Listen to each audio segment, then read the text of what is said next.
What will be the ramifications of people avoiding the hospital during COVID-19? Find out here today on Jimmy Rants. Click on that little box down there in the corner. It'll take you straight to IGTV for today's episode. JimmyRants.com is the website, and as always, you can engage live in the content. Please go follow me right here on Instagram. I am at Livin' Low Carb Man, LIVINLOWCARBMAN. Once you're there, engage live. We are here Monday through Friday, 11 a.m. Eastern Time. And we're right on time at 11 a.m. every single weekday. So thank you guys for being here today. We also simulcast over here on my Facebook page. So thank you guys. I see Don just popped into the room. Thank you guys for being here today. And then finally over on my YouTube channel, lots of people over there, a bunch of Texas people today. So thank you guys for all watching here today on Jimmy Rants. If you missed a live here on Instagram, you can watch it on replay right here on Instagram right after it's over. It's on IGTV, so you can watch the replay there. You can also watch the replay over on YouTube. Just type in a keyword Jimmy Rants. You will find the show. And then finally, we do have an official website for this show. It is JimmyRants.com. So once you're over there, you can enjoy all the past episodes that we do here on the show. And while you're there, it's your way of being able to support me with the Patreon link. So click on the Patreon link, and a donation of any amount would be greatly appreciated. And for those of you who are supporters of my Patreon, we just put up next week's episodes of my podcast up there early. So that's one of the perks you get for being a Patreon supporter. You get early access to the interviews before they come out on my podcast. So they're there right now.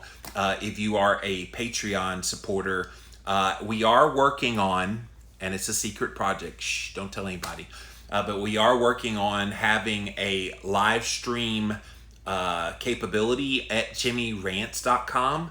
We're a little bit frustrated with some of the challenges and the censorship that's going on traditional social media. So we're creating that kind of atmosphere at JimmyRants.com right now. It's not live yet, and we're going to test market it soon. So if you're a Patreon, you'll be the one that we test market it with, and we would love to have you join. My goal is to do some exclusive Jimmy Rants episodes just for my Patreon. So go support me at the Patreon link at JimmyRants.com. Okay, you guys, today I want to talk about something that I really haven't heard anybody talk about as it relates to COVID-19. Because we have a great deal of people who are highly fearful right now of this virus. Now, whatever you believe about the virus, if it's a scam in your mind or if it's extremely real, I think we all have to deal with the ramifications of what all the hype about it has done. And what the hype has done is it's put it on the radar screen of people that they need to be cognizant about it. And so that fear that has been put out there, and some people say it's justified fear because this is serious. Others say it's overblown fear. Regardless of where you stand on that, the fear is real. And so people have been fearful of going to the doctor because of fears of getting COVID-19. And I want to read from a news story here in just a minute about how, I was seeing where it was from. Health Leaders Media is where it's from. But about what the unintended consequences are of people not going to the hospital because they have various health symptoms that show they need medical care, but they don't want to go to the hospital because they think they'll get COVID-19 if they go. What's that going to look like? Before I get into that story, though, I want to read a CNN story. COVID-19 will end up as a top 10 leading cause of death in 2020, according to a statistician from the CDC. Well, I read the headline and go, okay, you've made people think like everybody is dying from COVID-19. So I would not just believe it to be in the top 10 of causes of death in 2020. I would call it number one based on the hype. Would you guys agree that the way they've kind of hyped this up to us, you probably think everybody's going to end up dying of COVID-19? That's the way they want us to believe. And the other thing that kind of keeps popping in my head is, okay, what are the actual top 10 signs of death, or causes of death, in America? You want to hear what they are? Number one is heart disease. 655,000 people die of heart disease. Number two is cancer, 599,000. Number three is an accident and unintentional injury, 167,000. Number four is chronic lower respiratory disease, 159,000 people. Stroke is 147,000. Alzheimer's disease, 122,000. Diabetes, 84,000. Flu and pneumonia, 59,000. Nephritis, 51,000. And suicide, 48,000. So we've had, roughly 160,000 people now die of COVID-19. So if you plug that number into this list, obviously we still have some more of the year left, but if you plug it in, it would currently be the number 4 cause of disease in America, cause of death in America, in the top 10. The problem people are having is, what's happening with all these other categories? So they're labeling things COVID-19 deaths, and they have these comorbidities about them. So someone that has a heart condition that might have had some kind of a cardiovascular event due to heart disease, they die of COVID-19 and they're listed as a COVID death, but they also had heart disease. So are we going to see a commensurate drop in heart disease, a commensurate drop in cancer, and all these other things? Now we know statistically suicide is going to be up. Suicide will be much higher than 10. How much more we don't know, because suicides are still happening in the midst of the stress of all this. But that's what's been lingering in my head. Okay, we're going to have all these COVID deaths. What about the rates of all these others? I just read you off the statistics of what they have been. Will we see heart disease not be 655,000 people? Watch it be like 400,000? I don't know, 550,000? That would be a significant drop. We don't know. We won't know until you look back at it in retrospect at the end of the year. So if you're just joining us, we're looking at the lasting health consequences from avoiding hospital care. And I just read off a list of the top 10 leading causes of death in America. They're predicting that COVID-19 will be in that top 10 in the year 2020. But the top 10: heart disease, cancer, accidents, chronic lower respiratory disease, stroke, Alzheimer's, diabetes, flu and pneumonia, nephritis, and suicide. Those are the top 10 leading causes of death. And so I'm positing a theory: when COVID-19 ends up in the top 10, what's going to happen to all these other rates? Because these rates pretty much stay relatively static. Heart disease has been the biggest killer. Cancer's right behind it. And it has been for many years. Will we see a dramatic drop? And I mean, dramatic would be like a 20% drop. Can you imagine if we drop 20% in heart disease and cancer? But then we have all these new COVID deaths. This is what concerns a lot of people. And it's not going to go away, that concern. Because if those statistics do come out, people are going to have their nose kind of crinkled again and go, well, no wonder that's where all the COVID deaths came from. It was actually people that were going to die of other causes. Now, medical people will say, well, COVID sped it up, so therefore we have to call it a COVID death. But if you have a broken arm and you go to the hospital and you test positive for COVID, and then that broken arm gets infected and you die from the infection, is it a COVID death? I don't know. I guess it depends on the doctor. And then all the hospitals getting incentivized to have COVID patients. This is what people are reading, and it's one of the things that's keeping them out of the hospital. So I want to get to the main article I want to read here today. Avoiding care during the pandemic could mean life or death. The coronavirus has so diminished trust in the U.S. medical system, and that is so sad. Are you hearing that? This coronavirus, we're all so fearful that if you go to the hospital, you're going to get diagnosed with COVID-19, and they're going to put you on a respirator and you're going to die. That's the image they're trying to put in our heads. And so people aren't going for the routine care that they need to go for. When they have signs of things going on, they're just not going.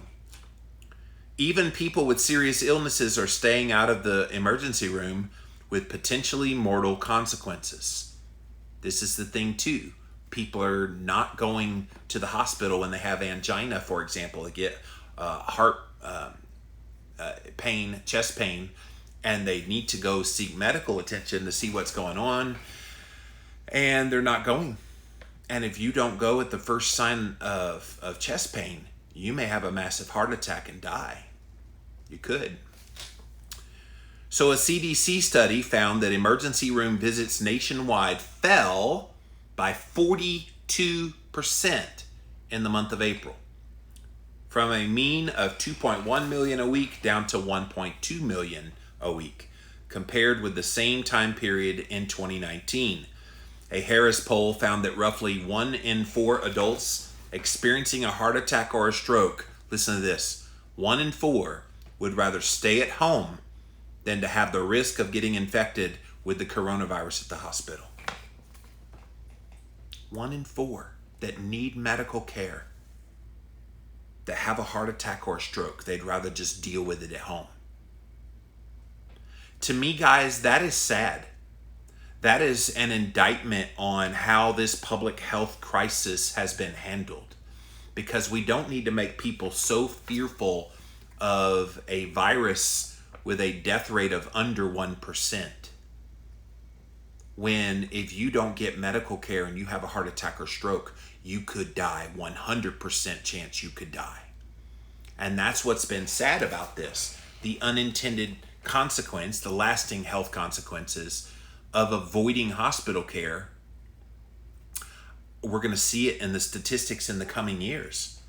2020, 2021, 2022, you watch what happens to deaths by heart disease, deaths by all kind of like chronic diseases, that because people didn't get the care they needed. And I think about cancer patients right now. I have heard a lot of cancer patients had to miss chemotherapy treatments because they were fearful in their immunocompromised state. They were fearful of getting COVID-19 if they went in for the treatment. And so this is real. This is something I'm not really hearing a lot of people talk about. Perhaps even more worrisome is the drastic fall off of all the routine screenings, especially in regions that are hit hardest by the virus. Well, that's the thing too. Everything that was kind of an elective surgery or an elective screening, they delayed it.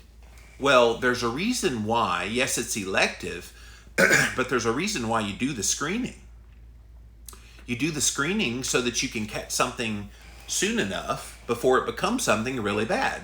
Well, a lot of people have missed those screenings and they still haven't scheduled those screenings. So what's going to happen to those people and their health? At this point, it's an unknown. At this point, we know that no care can be potentially risky for those patients. These days, Los Angeles acting teacher Darren Warren balances her pain with her fear. She's a bladder cancer patient. She broke her wrist in November. She still needs to have physical therapy for that wrist, and she's months late for any kind of follow-up with the cancer.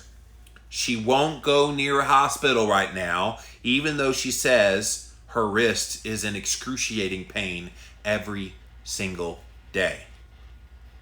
Here's what she said. If I go back to the hospital, I know for sure I will get COVID-19. Hospitals are so full of COVID-19 people. Can I tell you, this is why all of the news footage that shows packed hospitals, all the news footage that makes it appear like every single hospital in America is packed with people and every single person in the waiting room has COVID-19. That's what they want you to believe. That's what people have been led to believe. Now, again, whether it's true or not, and the likelihood of that is very nil, that every single person in a hospital has COVID-19. But guys, this is what people have as a belief in their head that's making them take risky choices of not getting adequate medical care when they need it. Like, this breaks my heart, because this is going to be a lot more devastating to people's health than COVID-19. Like, are you seeing the connection here, that we're so fearful over a virus with a less than 1% death rate that people are willing to let go of common sense that if you're in pain, you need to deal with that. If you're needing a medical procedure or have some kind of medical care because you've had a heart attack or a stroke and you'd rather stay home, 1 in 4 people stay home and ride it out, that could be lethal.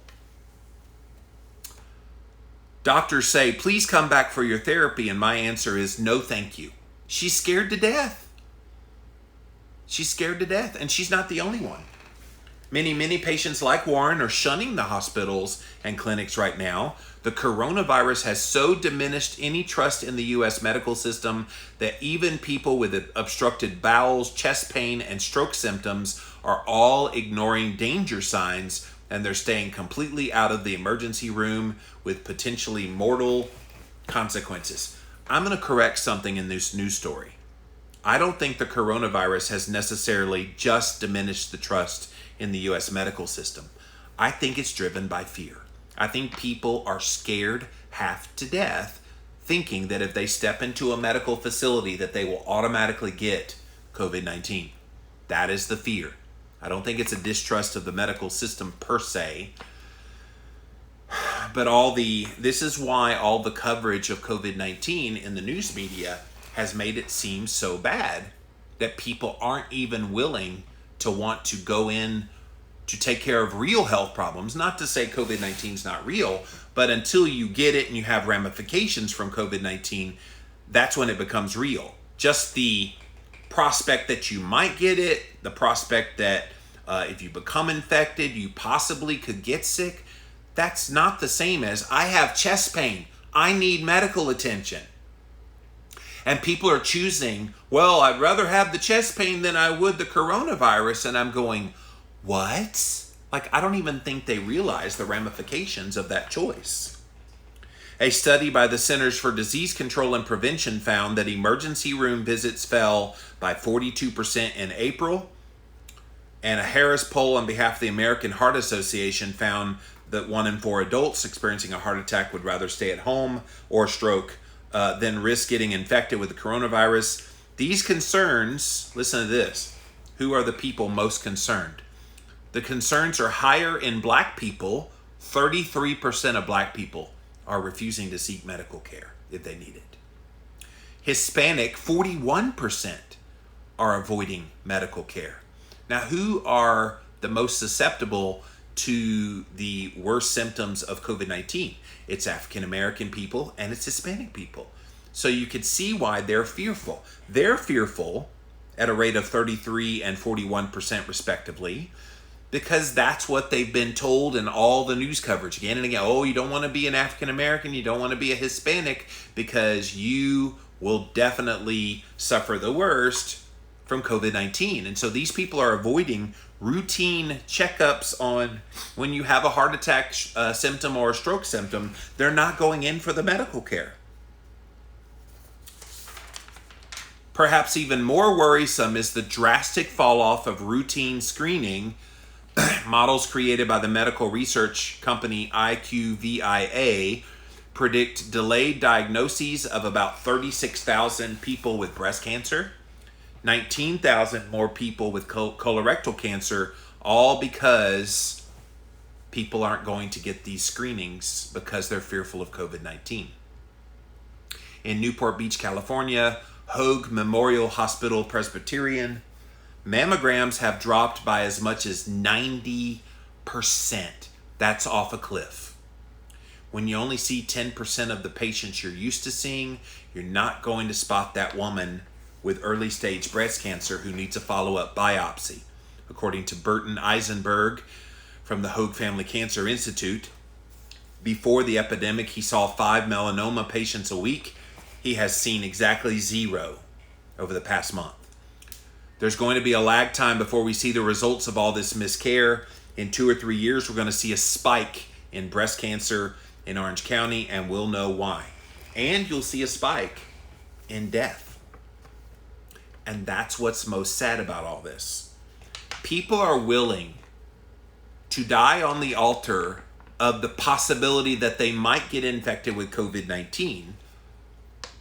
They're going to die on the altar of, I have cancer, I have heart disease, I have some other medical condition, of not getting that taken care of properly because they're fearful of, again, a virus that has less than a 1% mortality rate. I want this to sink in, you guys. The lasting health consequences of avoiding hospital care because people are scared of COVID-19 is going to end up being more disease, more death in the years to come. How could it not? There's a reason we have one of the best medical care systems in the entire world. We do. The American doctor and the American medical system, as much as we dog on it for some of the things they think nutritionally, because they don't think nutritionally, what they do well is when you're sick, they save your life. And they can't save your life if these proper screenings are not taking place. They can't save your life if you're not able to go get checkups. And when you have chest pain, going to the emergency room and having them take care of you and figure out exactly what's wrong. And none of those things are happening. When 1 in 4 patient would rather be fearful of the coronavirus than to deal with chest pain that could be a heart attack, we have a problem. And that problem won't just disappear anytime soon until we acquiesce this fear over, again, I'm going to repeat, a virus with less than 1% death rate. And I read you earlier the leading causes of death. Number 1, heart disease. Number 2, cancer. Stroke is number 5. Alzheimer's 6. Diabetes 7. All of these things are the things people should be getting checkups for. They're not getting them. We're going to have more totals in the future. Before the epidemic, we saw the 5 melanoma patients, now at 0. Dr. Farzad Mostashari, a former national coordinator for health information technology at the Health and Human Services, agreed there will be consequences for deferring chronic disease management. Yeah, there's a reason that you manage chronic disease. You're trying to ward off further consequences, and you're trying to help that patient live as long as possible. That's why these screenings are all important. Patients who have untreated high blood pressure, heart and lung, kidney diseases are all likely to experience slow deterioration. That's the thing too. It's not going to kill them overnight, but because the deterioration will be this long methodical deterioration because they didn't catch it, it's going to end up being deaths. We're going to look, 5-10 years from now. Oh my gosh, what happened to the rates of heart disease? Oh, they spiked. Oh my gosh, what happened to the rates of cancer? Oh my gosh. Like, people are going to be shocked, but it won't be shocking because they're avoiding the care now that would prevent it. Missed mammograms, people keeping up with blood pressure control. There is no question this will all cause problems. So what else is contributing to this besides the fear? Changes in the healthcare system have prevented some from getting the needed care. Many medical offices have been closed. I can tell you I live within driving distance of an emergency clinic that way, and I live within like a mile from an emergency clinic that way. About a mile and a half, I've got one there. They're all over the place around me. And as far as I know, that one is the only one that is still open all throughout the pandemic. The rest of them did close. And so if people don't have access to the care because these places have been closed, what do? So it delays timing patient testing and treatment. Other sick patients lost their company-sponsored health insurance because they lost their job in the midst of COVID-19. And now they're reluctant to seek care, according to a study by the Urban Institute.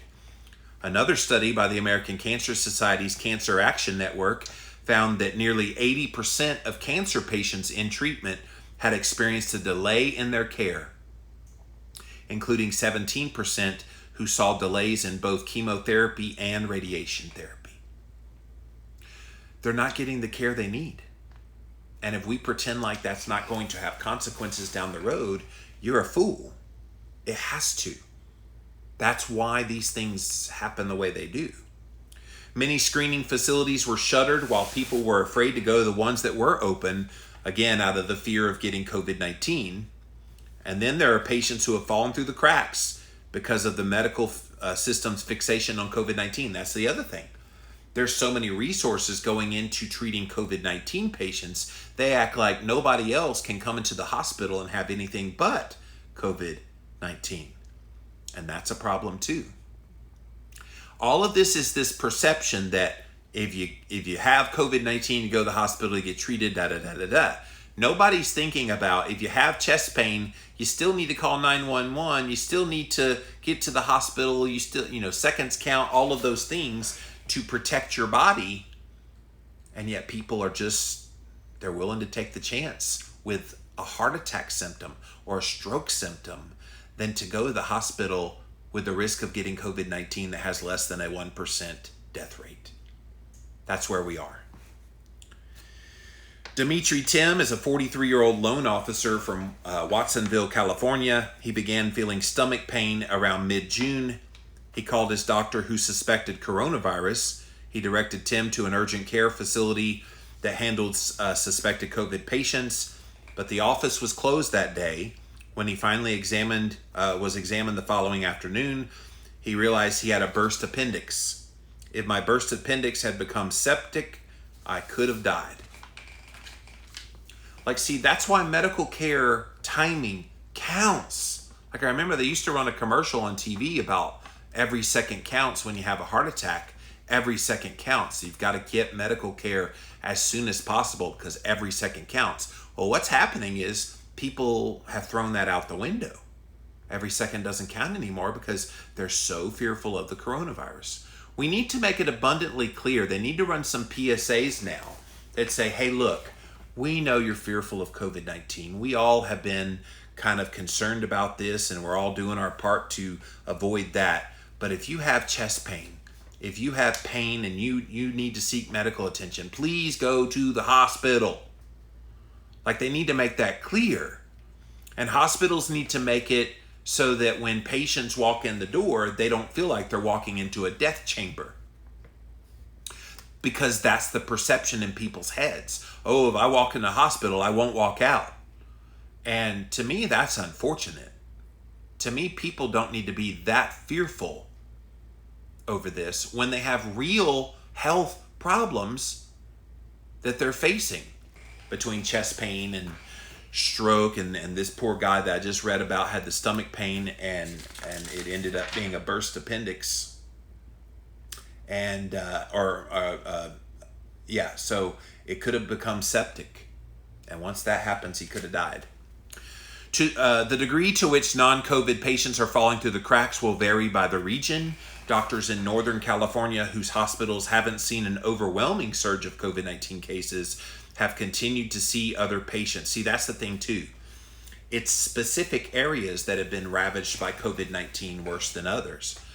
And so I wonder how local hospitals could make sure that their patients in that area know, hey, we don't have COVID patients here. You're safe here. Come in with a mask, come in with gloves if you're concerned or whatever, but we don't have patients in our hospital, da-da-da-da-da. And I know a lot of the hospitals that do have those patients, they have a whole, section of the hospital just for them that's apart from the rest of it. I think the fear over getting COVID-19 simply by going to seek medical care, it's a little bit overblown. But again, that's because the news coverage of this has made it seem like COVID everywhere you look, and people just have become so fearful that they're not seeking the attention that they need. Non-COVID issues were more likely to have been missed in New York City, for example, when they had the big wave in April. The The American College of Cardiology and the AHA, American Heart Association, have both launched campaigns to get patients to seek urgent care and continue routine appointments. Well, they can put out all the PSAs they want. They have to get the news media on board. I think if the news media catches on to this and says, oh my gosh, we had no idea all of our fear-mongering was going to keep people out of hospitals, what did they think was going to happen? But yeah, that's something that's sorely needed. The impact of delayed care might be felt later this year and into next year if a renewed crush of COVID-19 cases collides with the flu season, which would then overwhelm the system in what CDC Director Robert Redfield has predicted will be one of the most difficult times that we've experienced in American public health. So they're already predicting, you guys, that if you need care, go now. Because once the winter comes, you'll have the seasonal flu back, plus COVID-19, plus all of these things that we have in the day-to-day. The healthcare system's ability to handle it all is going to be tested, according to Anthony Wright, Executive Director of Health Access California. Some patients who stay at home may actually be avoiding doctors because they don't actually need care. And that's true. There are people that go to the doctor for every little thing. So if COVID-19 is keeping those people at home, that's great. But I think that's a very small percentage of the population. I think people that go to the hospital, especially chest pain and all the kind of classic signs of major diseases taking place, those people need care. Yale University cardiologist and researcher Dr. Harlan Krumholtz believes the pandemic could be reducing stress for some heart patients, thus reducing heart attacks and strokes. Okay, what? The pandemic is reducing stress? I don't know about you guys. I don't have a heart problem, but I have been under a lot more stress during the pandemic because until recently, now we have sports back. You've lost all your distractions. You've lost all the people that you usually interact with. You haven't been able to see human contact. I live alone. There's a lot of people that live with their kids. They're going crazy. You don't have those social things that are stress relievers. What are they talking about? Less stress for heart patients. I don't know what that one is. It's got to be more. So they're saying that's why there might be less heart attacks and strokes. After the nation shut down, the air was cleaner. The roads were less trafficked, and so paradoxically, people say they were experiencing less stress in the pandemic, not more. I don't buy that. I'm sorry. Anybody feeling less stress? Like, I'm really curious in the Jimmy Rants family. During the midst of the pandemic, has literally anybody felt less stress than before the pandemic? I haven't heard anybody say, oh yeah, wow, this is the best thing that ever happened to me. Now, I know some people say, well, I've got more time and been able to like reflect on my life and da-da-da-da-da, and I suppose that can provide a little bit of stress relief, but come on. While sheltering in place, they were eating healthier, changing lifestyles and bad behaviors. No, just the opposite is true. We have seen people turn to junk food. We have seen people engage in very bad behavior. The shutdown may have provided a sabbatical for our bad habits, according to Dr. Jeffrey Faust, a physician at Boston's Brigham and Women's Hospital. Again, I disagree with that. The bad habits have gotten much worse.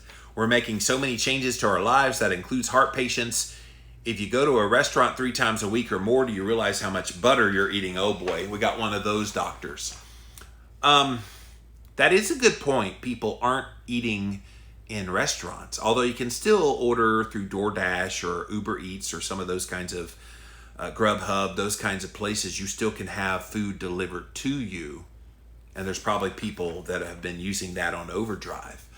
But that's true. You're not going to a restaurant. It has nothing to do with the butter you eat, but I suppose eating at home. But what people have done is they bought junk food.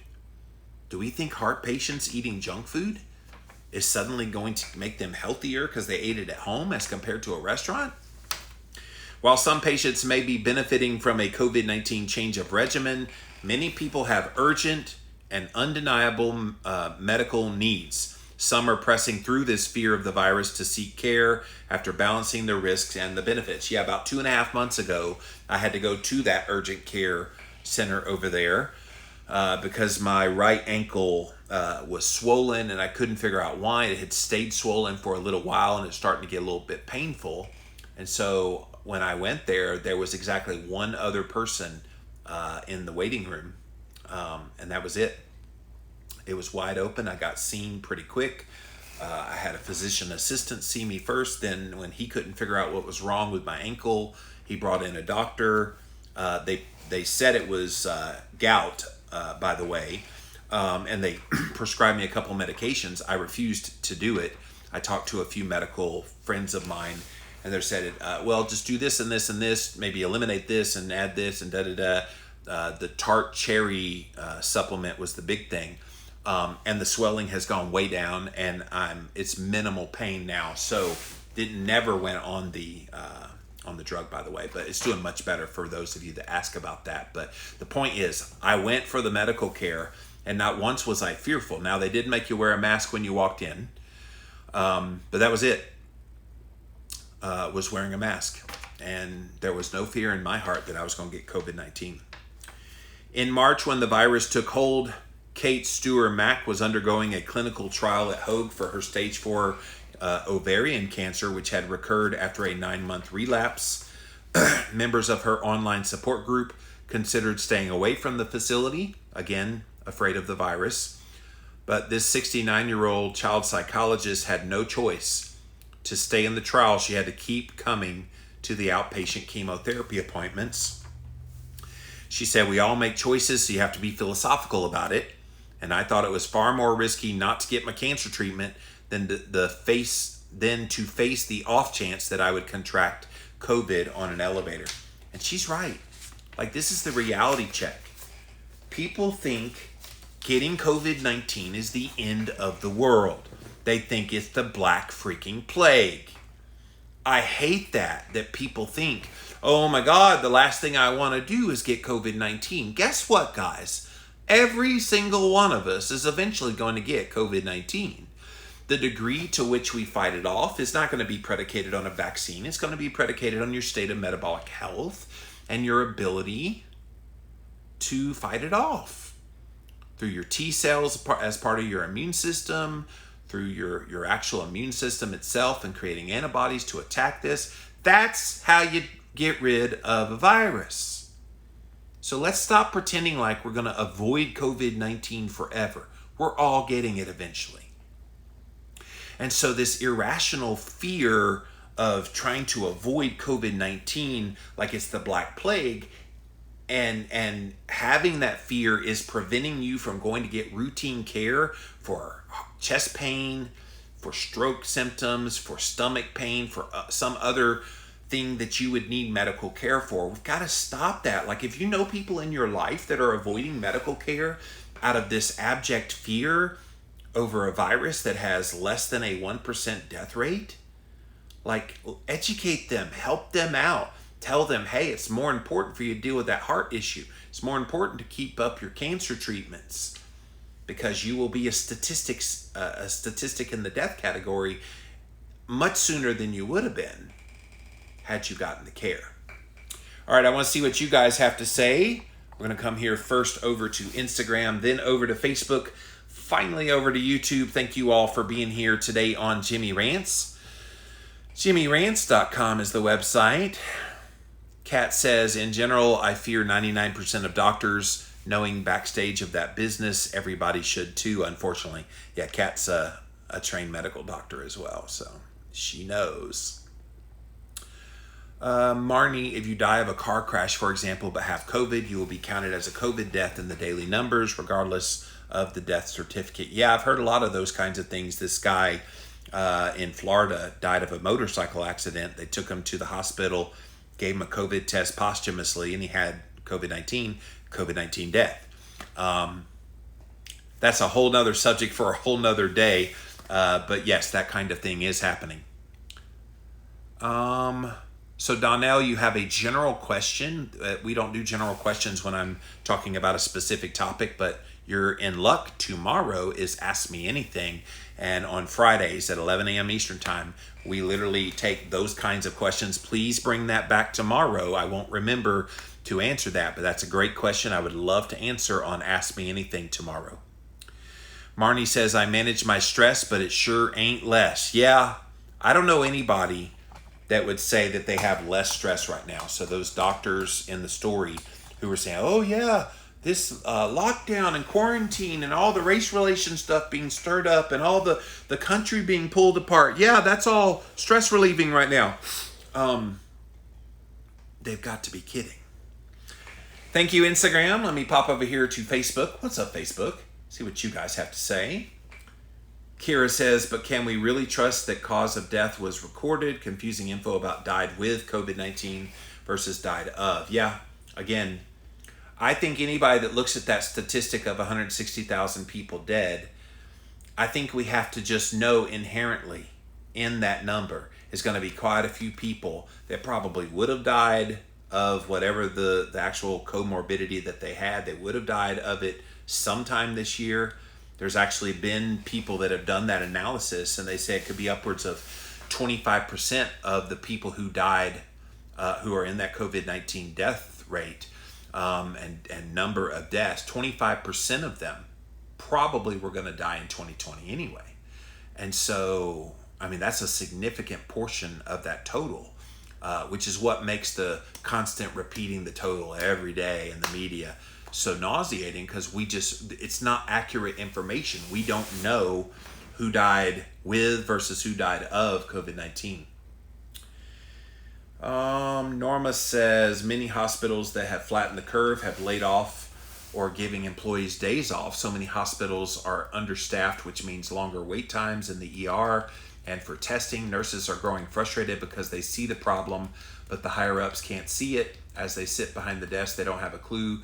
Many nurse friends of mine throughout the U.S. have expressed this to me. Yeah, Norma, you're not alone. I've heard that as well, that a lot of these hospitals, the reason why they're full is not because the whole hospital's full, but they don't have enough staff to deal with all the patients because people stopped coming in for these routine checkups. And so that's loss of revenue. And a hospital is already kind of on thin ice with revenue. So when you have a sudden drop, what was the mammograms down by 90%? You have that big of a drop, you're going to have to lay people off. There's no way you can financially survive. Tracy says, I don't believe the numbers that are put out. Also, I'm at the point that it really makes me mad when people or the media try and make me feel I need to feel that fear. I'm being sensible but refuse to be afraid. I had to hold off on my yearly checkup because the places were shut down. Yeah. You're not alone. There's a lot of people in your situation that believe the exact same way. And I try to be that way as well. I'm not fearful of COVID-19. I'm ready to kick its butt if it comes to my body, because I know I have metabolic markers that show I'm in pretty good health. And so I actually wish I could get it and get it over with, because like I said, we will all eventually get COVID-19. Thank you, Facebook. Let me pop over here now to YouTube, see what you guys have to say.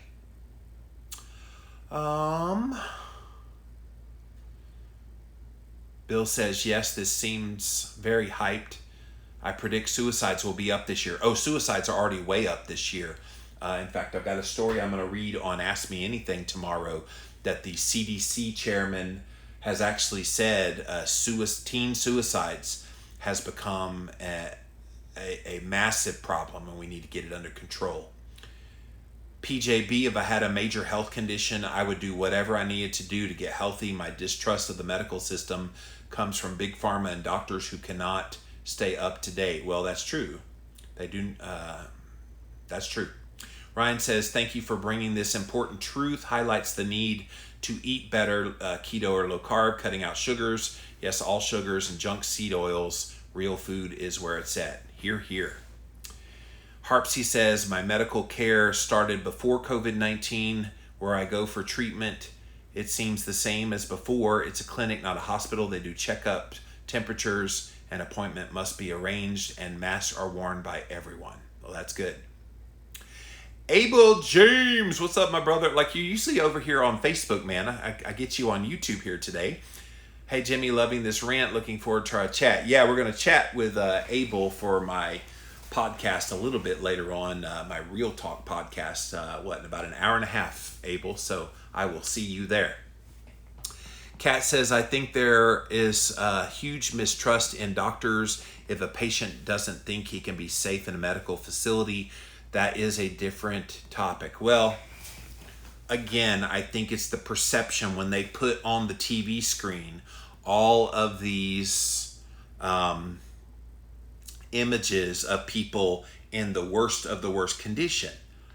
And I've seen this again and again. In fact, I was just looking at a post this morning where somebody did a close-up of some of the patients that were on the table.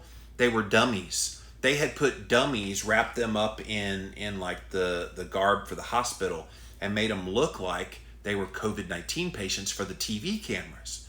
Now I'm thinking, okay, why don't you show what's actually happening rather than having dummies lined up and making it look like you're treating patients? Like when I saw that, I was like, what? And so that just stokes the fear even more. Oh my gosh, look at all those people on the respirator. Oh my gosh, that's going to be me if I go to the hospital. And so they're not getting the care they need for chest pain or for stroke symptoms or any of the other things, stomach pain. All of these things, you need to go seek some medical attention. Yeah, Kat, I'm not kidding you. I saw that today, and they're using dummies in a hospital setting for the media, so the media would have a shot of a full hospital room full of COVID patients. Now, I'm sure there are some hospitals where they do have a full room of COVID patients. I'm sure in New York City, at the height of this in April, they probably did have that. But why do you have to contrive it? Why do you have to put dummies down? Like if it wasn't for somebody like really zooming in and showing you the picture, it's obvious that's a dummy. Now who's the dummy? Those of us watching that and being fearful, right?